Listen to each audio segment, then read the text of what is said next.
രാജ്യത്ത് പാചകവാതക വില കൂടി. ഗാർഹിക സിലിണ്ടറിന് 60 രൂപയാണ് കൂട്ടിയത്. വാണിജ്യ സിലിണ്ടറിന്റെ വിലയും വർദ്ധിപ്പിച്ചു. പാചകവാതക ബുക്കിംഗിന് നിയന്ത്രണം ഏർപ്പെടുത്തിയതും സാധാരണക്കാരുടെ ജീവിതം ദുസ്സഹമാക്കും. ഗാർഹിക പാചകവാതക വിലയിൽ 60 രൂപയാണ് കൂട്ടിയത്.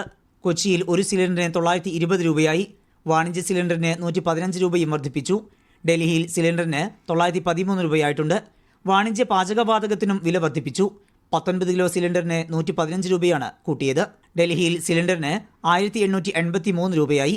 പുതിയ നിരക്ക് പ്രാബല്യത്തിൽ വന്നത് സാധാരണക്കാരന് തിരിച്ചടിയാണ്. ഗ്യാസ് തന്നെ വേണം നമുക്ക്. കറണ്ട് ചാർജ് കൂടുതൽ.